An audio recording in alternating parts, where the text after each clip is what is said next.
What's up, everybody? This is Josh from Practical Theism. Today, I'm going to continue on my journey talk, my testimony. Last time, you guys probably heard, if you saw part one of this, if you haven't seen part one, check out part one. I'll leave a link in the description below as well.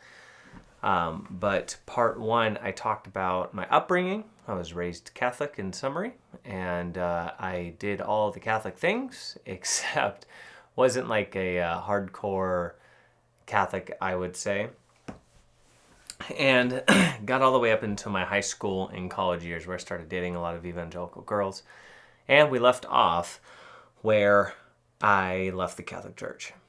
So I want to clarify this, though. I didn't leave the Catholic Church because I felt like some doctrine was missing, or I knew anything about the doctrines or the dogmas and how evangelical churches were like all about faith alone, or that the Catholic Church is all about faith and works, and I read the scriptures daily just so I can understand, things, and then I was so convinced and compelled to leave the Catholic Church because there were things that were not, I didn't have any kind of doctrinal basis for leaving. My reasoning for leaving was I felt more called, if you will, to an evangelical church. And what I really mean by called is the preaching style and the music style I felt moved me more. They made me, I felt like I was getting more out of the sermons and the preaching just because it was more of an engaging style. It spoke to me more rather than kind of the monotony that I had gotten into going to Mass. So I started going to a little church, some friends that I was working with at the time. I worked at a restaurant that was, the owner was an evangelical, and so I had met a lot of evangelical friends from one of the local colleges out here. It was a private Christian school headed up by a very anti-Catholic guy named John MacArthur. And so this circle of friends I started hanging out with were pretty anti-Catholic, but I didn't really know much about anti-Catholicism. I never really encountered anti-Catholicism before, at least in the sense of like this rabid, like degrading thing that you see where people like, you're damned and you're going to hell if you're Catholic. I never experienced anything like that, but I started to get hints of it with this kind of circle of people that I was hanging around with. They were very, very nice because they knew where I was coming from. I was trying to figure things out, But that was my first kind of hint that, there's other people out there who claim to be Christian who are not very pro-Catholic and who are not Catholic, And so the owner of this shop, I had many conversations with him and their family, and they had apparently used to be Catholics. They were lapsed Catholics, and a lot of the people that in this restaurant crew went to the same college as actually my wife would come from. So my wife, she grew up evangelical, going to evangelical church, and she went to college at this private Christian school that's local. So anyways, I started having interesting discussions. I remember distinctly one time I was at the restaurant and my brother was with me there. He was working with me there. And the topic came up about faith and works. And my brother was not really sure about like how to defend like the faith and works argument. And I had just remembered some sort of apologetic thing where James 2:24 was thrown out. And so I was like, oh yeah, James 2:24, faith without works is dead, right? And so I had thrown that out as like a defense, as if, the position faith alone was wrong. And I didn't know how to defend it, how to articulate it. I just knew it was in there. And of course, this young crowd, they try to circumvent it. But so I was hanging around that crowd at the time, and I got looped into a local community church called Faith Community. It was an awesome church, and I felt like I was really, I got a lot out of it, to go listen to the preacher. It wasn't overly like the experience that I had, which you heard on part one, where it was like Pentecostal and overly like emotional, but there was still a lot of that there. And I got involved with the college group. I met a lot of people through the college group, some people that I had worked with, some people not. Met some new people, got some new connections. And my brother, Tom, actually started going with me to this church. So on Sunday, I remember the break, and I had a conversation with my parents Now, I had several breaks up until this point, those little conversations, like having a conversation with my dad about, is this going to be normal, when I was going to my girlfriend's church on Sunday. Still going to Mass, but doing that whole bit. And I remember distinctly after one Sunday, I was just bored and I'd had enough. And I said, you know what, Dad, Mom, I feel like I'm being called to this other church. I'm going to start going to this other church. I probably didn't go about it the best way. I didn't seek to understand or engage in even dialogue. I just felt like this emotional, subjective feeling that I was having was the source of the truth of the direction I needed to be going. And it's not really a good way to go about that, because if you're focused on this subjective kind of emotional experience and you're using that as a source of truth, like you could have a gut-wrenching reaction, and if that leads you to do something heinous or something stupid, and that doesn't mean it's true or that it's right. I could have a bad burrito and get overly anxious and angry and upset and go yell, kick, and scream because emotionally and subjectively that feels right. It feels like it's the right thing to do, but objectively it's probably not the best thing to do. But anyways, that aside, I use it as kind of my justification to just start going to faith exclusively on Sundays. Got a lot, learned a lot, really dove into the scriptures a lot more, which is really neat. And I remember one Sunday I was looking on the back of their statement card. They had their statement of beliefs on the back of their kind of welcome card that they would give everyone. And I remember reading the difference. They would have their 10 statements that they believe. It's like, I believe in God, and it was very similar to the Nicene Creed, how they kind of would lay it out. It was almost like their credo, like their creed. In the Catholic Church in the Mass, we say the Nicene Creed. It's a statement of faith dating all the way back to the Council of Nicaea about what we profess as true and as what we profess our faith in. So it's very laid out similar to that. I noticed a lot of churches had stuff that was similar to that.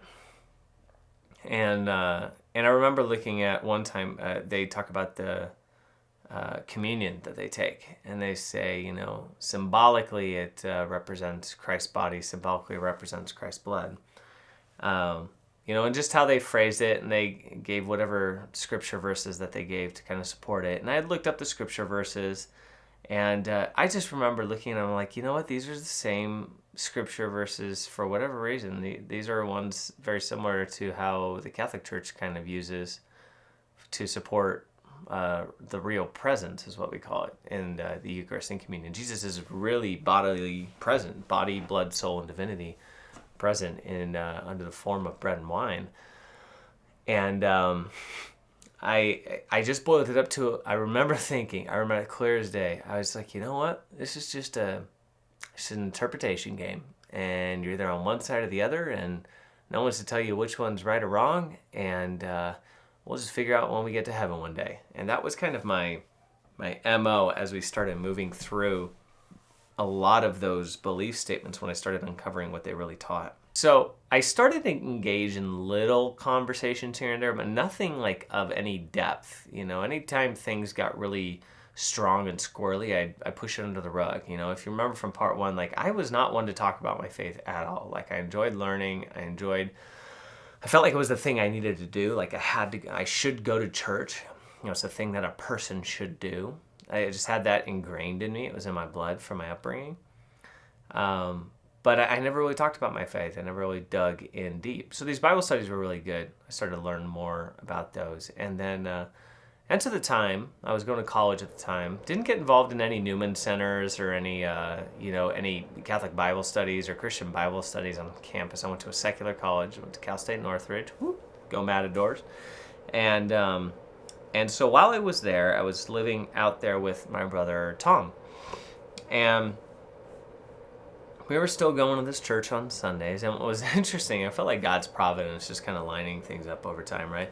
Our apartment, when we were going to Northridge, our apartment literally was right across the street from Our Lady of Lourdes, which is a Catholic church down there.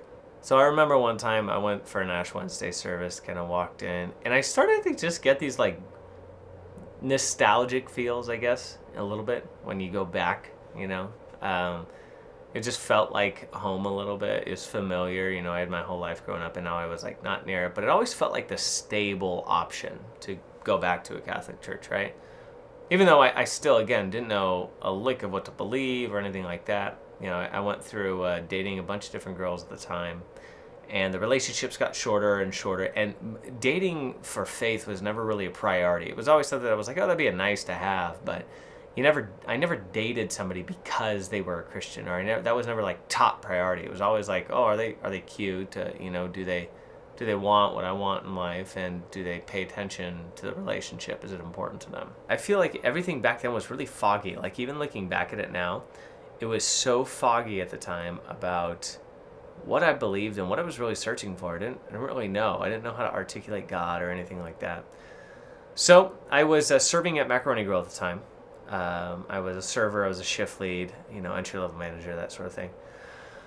And I went into work one Saturday and met the most beautiful woman, and I was training a new trainee that day, and so I got to offload all my tables on her, my trainee, and I ended up talking to this girl who was there with her family for a birthday dinner, and we ended up exchanging business cards. She was a harpist, I was a photographer, and found out she did weddings. I did weddings, so we're like, oh, let's exchange business cards and meet up.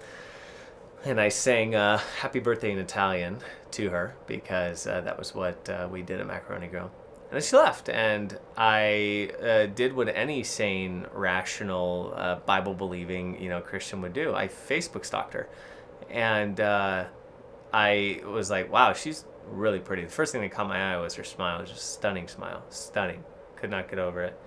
And she was, short. I've always been in short women, and she just had a beautiful face, just awesome. Hit number one, right? Second thing that hit off was she was a Christian. I was going to Faith Community at the time. Found out she was going to a church. She was a master's kid, which is the local private Christian college out here. And so I emailed her to set up a strictly business coffee date, right? That coffee date turned into an actual dinner date. We went and got, some fish and some steak, which apparently went a long way with her. And we talked for like 5 hours. And I had gotten off a root of bad relationships up until this point. So I kind of knew what I was looking for. And I was kind of tired of wasting time and just being led on and people not taking the relationship seriously. So I was very direct with her. So where do you want to be in 5 years? How do you view your faith? Like, do you want kids? Like, all the questions that any sane, rational woman would have just taken off if they weren't in the position to receive those questions. And she was. And so we continued to date. She had gone to another local... She went to another local evangelical church, an evangelical free church. And was interesting was this evangelical free church she went to and kind of grew up going to is the sister church of the church I was going to. Sister church meaning in the evangelical world, that's kind of how the churches stay united. They meet together, the local churches will meet together and make sure they're aligned to have this kind of united front to kind of tackle the world. Very similar to obviously what the Catholic Church has in the world. It's so united because you have the hierarchy of the bishops, archbishops, and leading all the way up to the Pope. So there's unification in terms of the doctrines that are being presented to the faithful.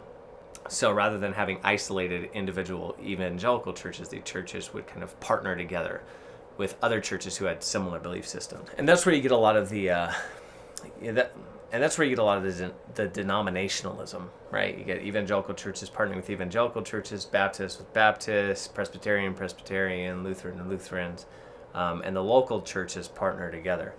And I started finding out some really interesting things as we started, dating. We would bounce back and forth from church to church, and the church I was going to, we go one Sunday, and then we go back to hers another Sunday. And this is really where I started to notice this really kind of eisegetical interest in just kind of how evangelicals really view their local church. Now, later on in my journey, I kind of started to ponder that question even more of, how do you know what interpretation of Scripture is correct, right? Does it fall on the local church to determine that? more on that in a minute. But it did strike me as a little odd. You know, I had come from this, you know, the Catholic Church, the Universal Church, Catholicas, like it means universal. This idea that the church is a collective whole, and there's a sounding board that you can have. It's not up to individual interpretations, you know. So it was odd to see it come from kind of an individual church level. Regardless, my wife and I ended up saying, you know what, we're going down the path of marriage, and we thought, you know what, if we're going to get married, we should find a church that's neutral, one that's not where we've been going, and we can go to, you know, to really kind of settle down, plant some roots, that sort of thing. So we settled on another non-denominational church out here, and it was great. The pastor was engaging, awesome preacher, just a really solid man of God, and he ended up being the one to marry us. So we asked him to marry us. We went through the premarital counseling there. We also did premarital counseling through the Catholic Church. Did the engaged encounter up in Santa Barbara, which was awesome. But this pastor was just great. The worship was great. The preaching was great. So we're like, you know what? And it was a young church. So we're like, this is great. This will be a good place for us to kind of lock down our roots. And the pastor married us.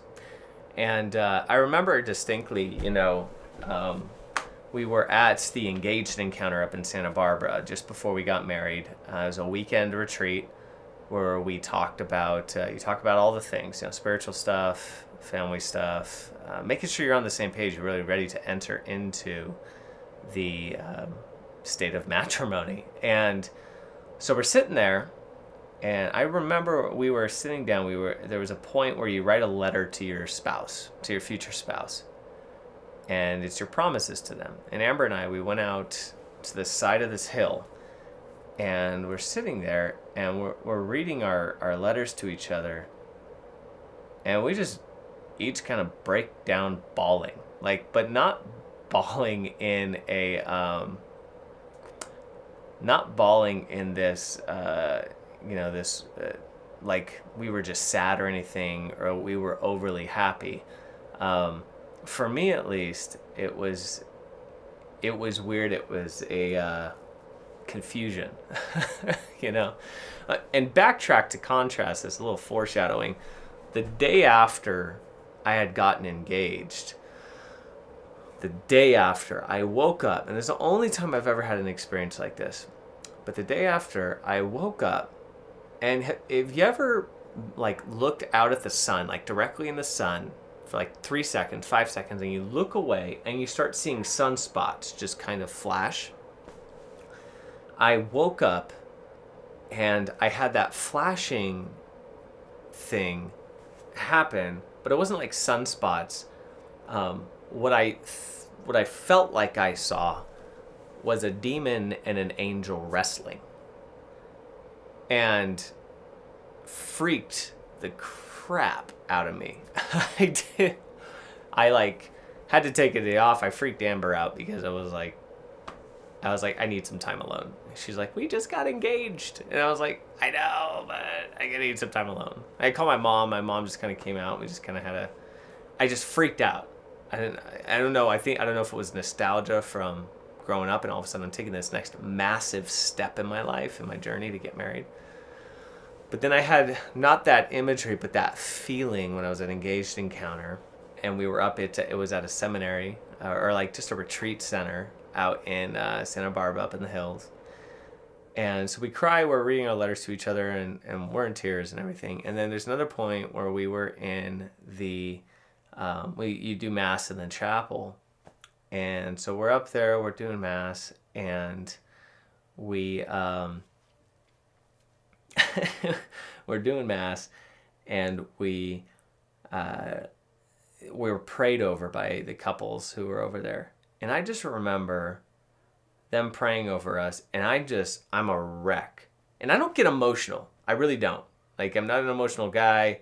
I really don't respond well to emotions. But my emotions come when I least expect them. For example, when my kids were born, I did not expect to cry. I was so focused on my wife, but the minute that head popped out, waterworks. Like, it was bad. This was one of those times. And the only thing I could describe it as was this warmth this warm nostalgia almost, this warmth that I felt about being prayed over in a Catholic church for whatever reason. I didn't make anything of it, but that was how it felt, and I didn't know how to articulate it. And we were up, it was at a seminary, or like just a retreat center out in Santa Barbara up in the hills. And so we cry, we're reading our letters to each other, and we're in tears and everything. And then there's another point where we were in the, you do Mass in the chapel. And so we're up there, we're doing Mass, and we,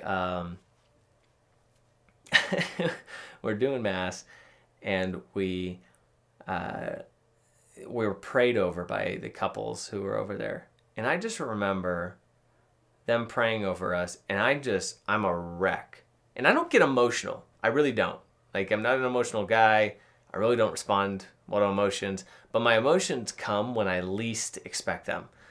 For example, when my kids were born, I did not expect to cry. I was so focused on my wife, but the minute that head popped out, waterworks. Like, it was bad. This was one of those times.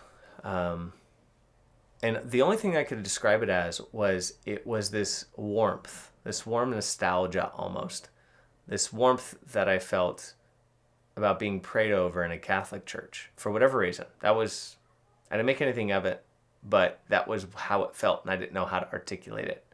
And looking back, I think that's what it was. And looking back, I would probably say that was God's grace and God's love kind of coming through in that instance.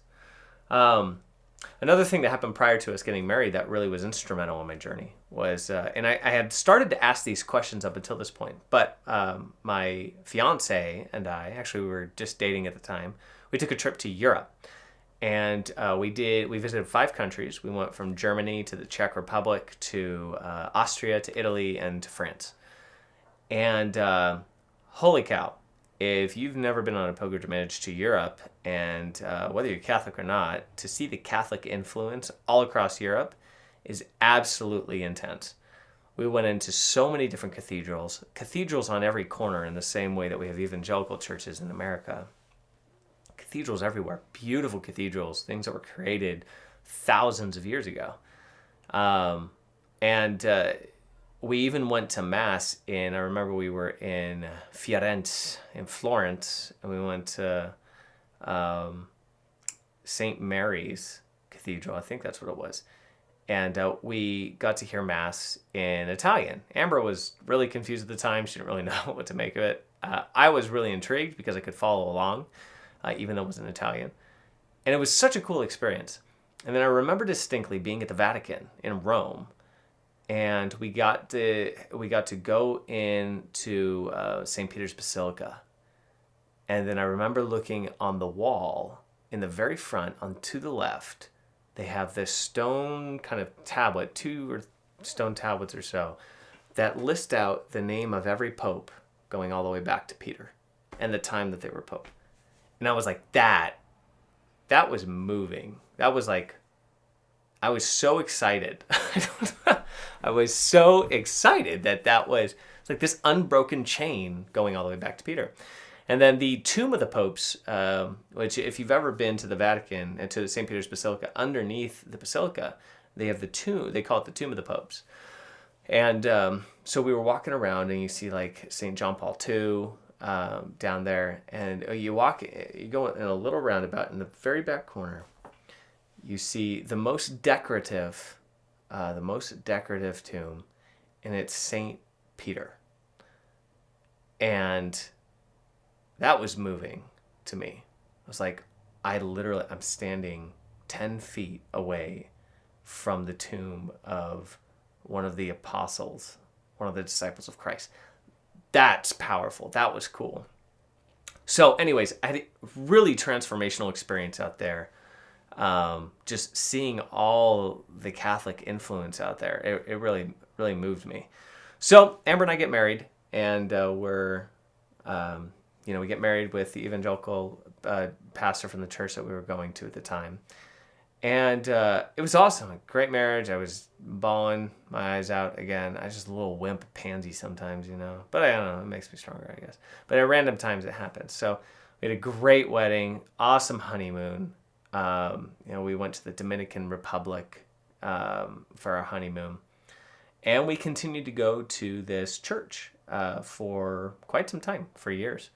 And I remember distinctly, I would start to hear, there were things that started to move me the wrong way, I guess, a little bit. I was super into, like, 95% of the time, I was like, yeah, preach it, from the pulpit. It just sounded great. And Amber and I started getting involved in a small group.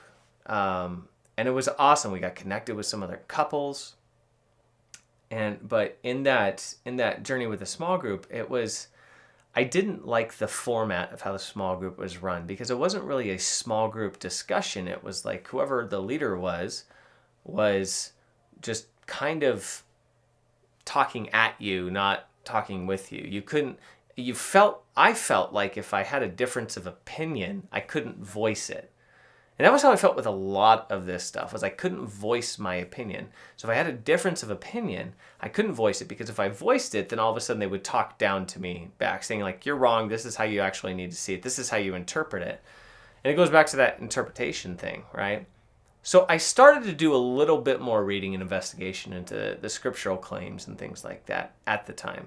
Again, nothing super deep, but I had a buddy of mine who's in Texas now who we used to go back and forth and have these really interesting conversations. He was actually willing to have the dialogue, and I didn't get that with a lot of the evangelicals I was around, and I did not like that. I did not like feeling like I had to check reason at the door in order to be a Christian. That never ever sat well with me, and so I wasn't a huge fan of the small group because of that fact.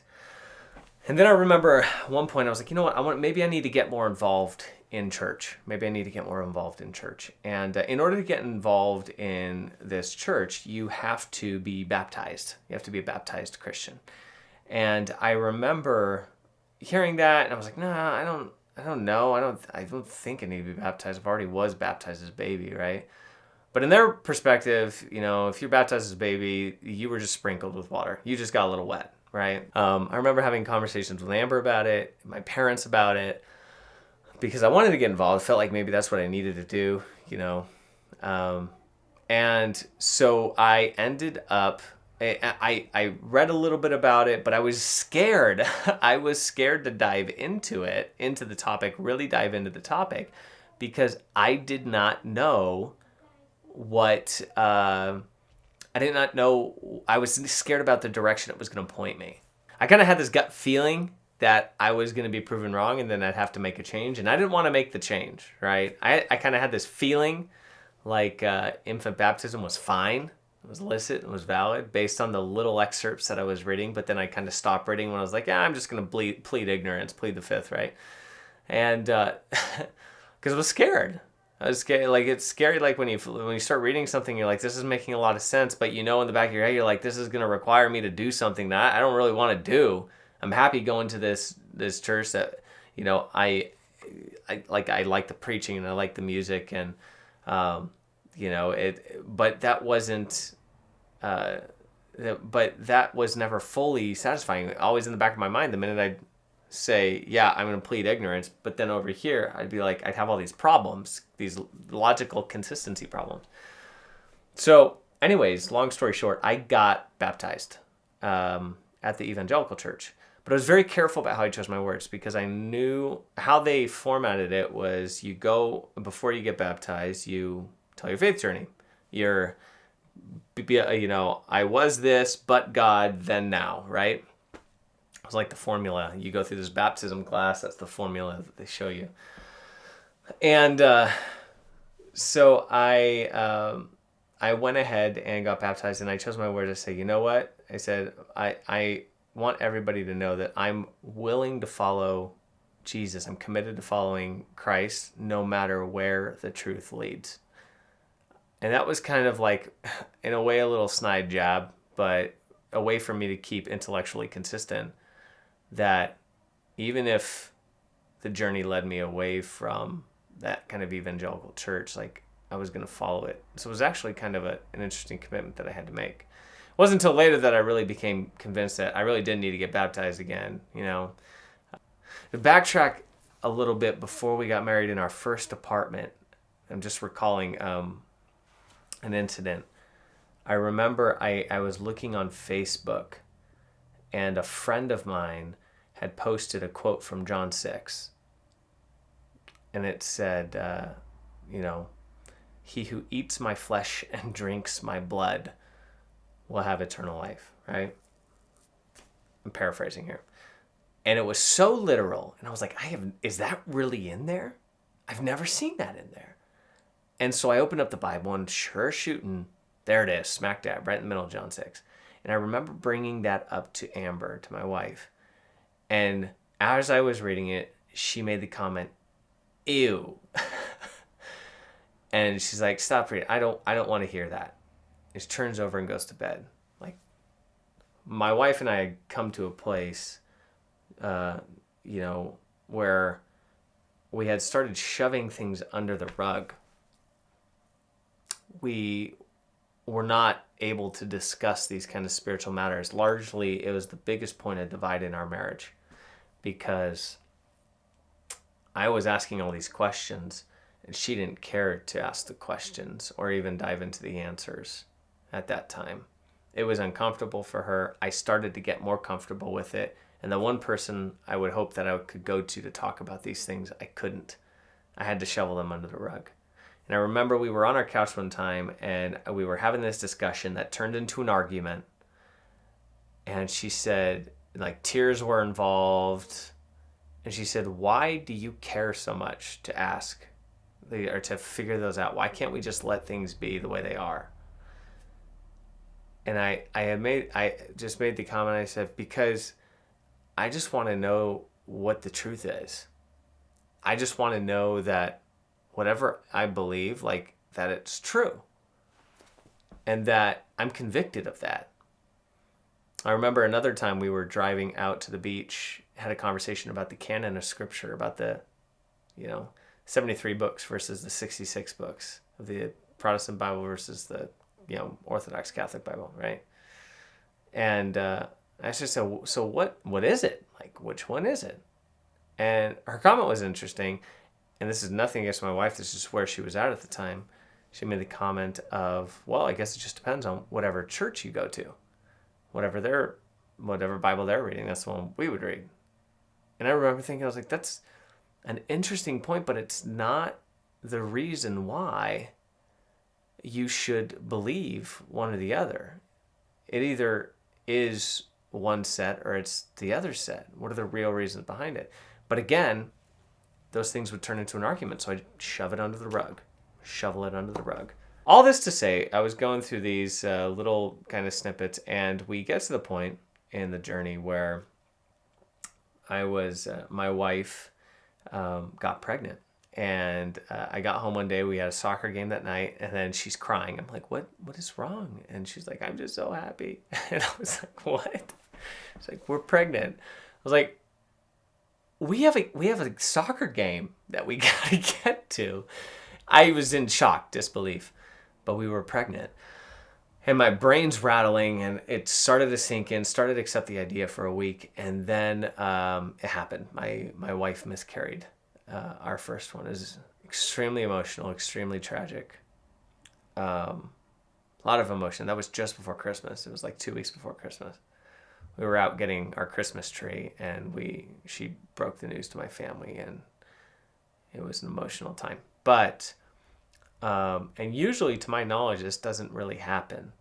But within a month, she was pregnant again. Usually, I guess you don't have back-to-back pregnancies, but she got pregnant again with our first boy, Jaden. I was faced with this reality that my son was going to ask all these same questions that I was asking. And I thought, how can I be a father to him if he's asking these questions and he's going to wonder what he should believe? And I'm sitting here and I don't even know what I believe. I'm not even convicted of one thing or another. But it was a recognition through grace, that I found out I haven't really been giving it its due. I haven't really been paying attention to allow myself to understand and learn. And with that, I set out on the kind of third stage of my journey, which is all the learning and the intellectual side of things. And that's where we're going to pick up next time. We're going to talk about the journey that I went on from the intellectual side and how I ended up walking myself, reading myself really back into the Catholic Church. So more on that next time. Hit the like button, pound the subscribe button like you mean it, so you can get more of this awesome content. And from all of us here, and by all of us I mean me, Practical Theism, we'll catch you next time. Thanks.